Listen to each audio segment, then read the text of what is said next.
Allah dan menerima kami. Selawat serta salam kita haturkan kepada junjungan kita Nabi besar Muhammad SAW beserta keluarga, sahabat dan pengikutnya.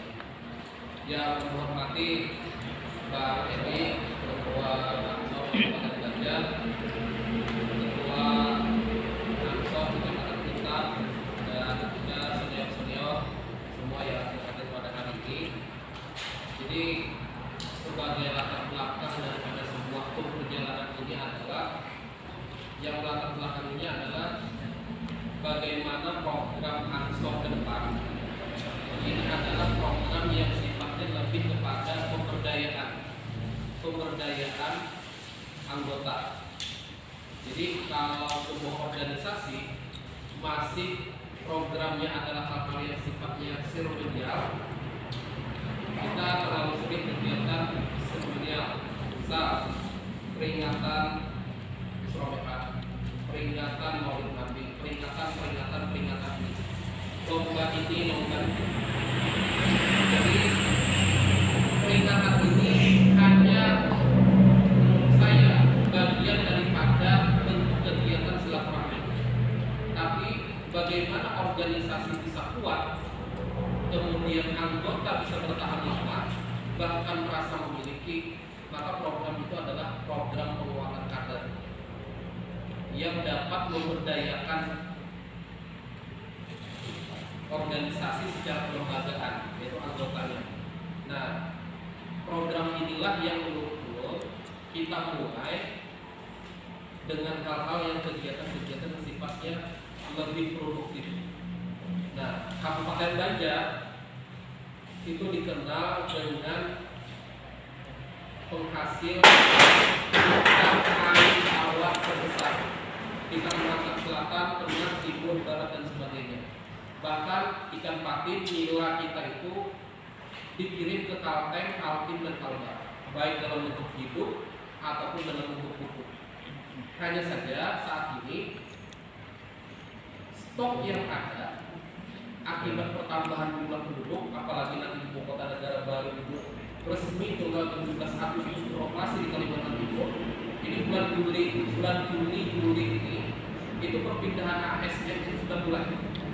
Start awal kantor kementerian yang ditempati itu tanggal 17 Agustus dan presiden itu melaksanakan upacara 17 Agustus pertama di tanggal 17 Agustus depan. Apa implikasinya? Implikasinya adalah penambahan jumlah penduduk. Informasi yang saya terima dari Menpan RB Bang Kedua Anas, senior kita juga kan di NU, di Ansor, dia dari Banyuwangi. Dia rasanya itu ketua dulu ya. Nah,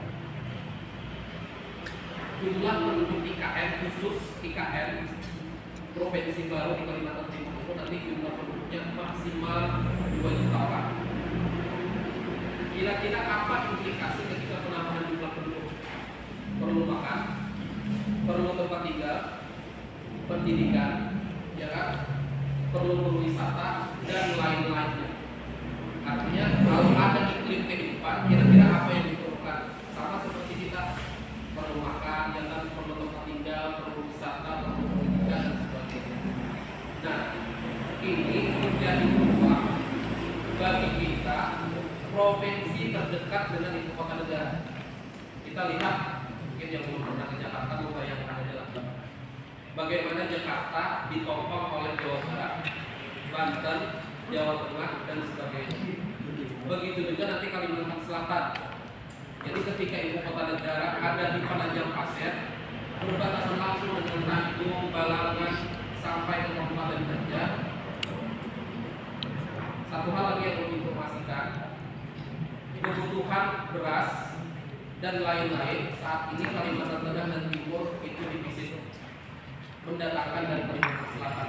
Bagaimana nanti kalau 2 juta orang datang dengan keluarga dari Kalimantan Timur, tambah kurang lagi beras, tambah kurang lagi pangan. Kalau generasi muda tidak dipersiapkan dari sekarang, maka akan menjadi penonton, nanti akan menjadi bahan pengantar kepada penghentian. Kenapa hari ini dan besok penghentian turun bawa ke Balai Budaya Perikanan di Padatan. Tadi ada pertanyaan dari kawan kita, kenapa harus ke tanah buku? Bukankah Kabupaten Banjar malah balai kementerian yang tingkat regional Kalimantan bisa dimandiangin balai budidaya ikan air tawar milik Kementerian Perikanan ada di Mandiangin. Kenapa harus yang balai yang hanya tingkat kabupaten? Nah, yang di Kabupaten Tanah Bumbu ini nanti perlu menjelaskan ada 2 spesialis khusus ikan yang dipelihara di sana. Satu nila salin yang hanya bisa hidup di perairan Payau, Alur-alur, Lumpur Baru, Tatak Makmur. Kemudian ada Udang Galah. Udang Galah ini satu-satunya balai yang adalah di Tanah Bumbu se-Kalimantan. Jadi balai yang di Tanah Bumbu ini yang menukar bibit Udang Galah itu adalah Kalsel, Kalteng, dan sebagainya. Padahal orang alun-alun setiap hari orang Sungai Tambung, orang Barat di Sungai Keulupan yang mencari udang. Wah, ini udangnya kan sangat sulit. Nah, harga udang galak yang ukuran 1 kilo 30 ekor saat ini di pasaran itu paling murah 120.000. Padahal untuk memproduksi udang yang sebesar jempol lebih besar seperti ini, itu hanya diperlukan 3 bulan. Tapi sangat jarang yang membudidayakan. Nah, inilah kenapa Allah anak mengajak perhatian mulai hari ini sampai besok kita melihat dulu di sana bagaimana budidaya nila salin yang hanya menggunakan terpal biolog. Jadi fokusnya nanti adalah bukan pembesaran nila, tapi menjadi pembudidaya bibit nila seperti yang dulu di Kalimantan, tapi menggunakan kolam terpal. Mau kalau terpal biolog yang indah itu akan mahal, 3 juta sampai 5 juta per bulan, atau kolam terpal yang membuat sendiri manual dari toko-toko bangunan yang harganya hanya 200.000 sampai 300.000 per lembar. Kemudian dikasih dinding pembatas dengan bambu-bambu dan sebagainya yang murah dan sebagainya. Nah, di sana dengan terpal ukuran 10x10 ternyata mampu memproduksi dari telur ikan menjadi bibit ikan seperti jempol ini itu 50.000 ekor per kolam. Nah, kalau nila lokal harganya 100 rupiah per ekor. Kalau di tempat telur itu kan dilakukan itu harganya 250 rupiah per ekor. Tapi telurnya didatangkan dari Pasuruan. Dilakukan di Lampung. Nah, permintaannya kalteng itu sangat tinggi. Stok di Kabupaten Banjar saat ini kurang. Seandainya hari ini ada 200.000 habis hari ini. Seandainya hari ini ada 500.000 ekor bibit nila habis hari ini. Itu di kolom bulu banyak mana yang kering karena stoknya habis.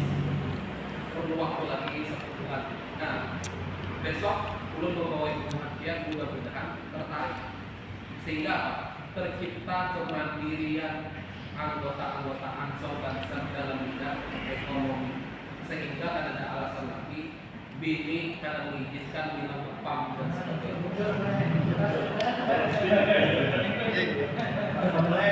Biar kalau turun ngepam, ikut pendidikan, pengabdian di Ansor, di Banser, di NU dan sebagainya, kalau BNI ditinggalin 50.000 sampai 100.000 duit, dia tak boleh ya. Tapi kalau gula baru habis, pian turun, memakai seragam di sana. Inilah pentingnya kenapa kemandirian kita siapkan. Apakah akan berhasil semuanya? Mudah-mudahan. 2-3 orang yang berhasil yang kaum membudidayakan akan menjadi percontohan. Nah, yang percontohan inilah yang kita bentuk, kita siapkan. Nah, ini pengantar dari itu, mudah-mudahan ikhtiar kita dalam hal kemandirian ekonomi di Ansor Banser ini bisa tercipta. Karena kalau ada kita yang memulai, siapa lagi? Kalau nang senior-senior yang membunuh Tuhan dan semua dibawahi, kasihan saja. Kita lah yang harus memulai. Terima kasih. Mohon maaf atas segala kekurangannya. tentunya mudah-mudahan kita sehatan besok dapat ilmu pulang bisa kita terangkan.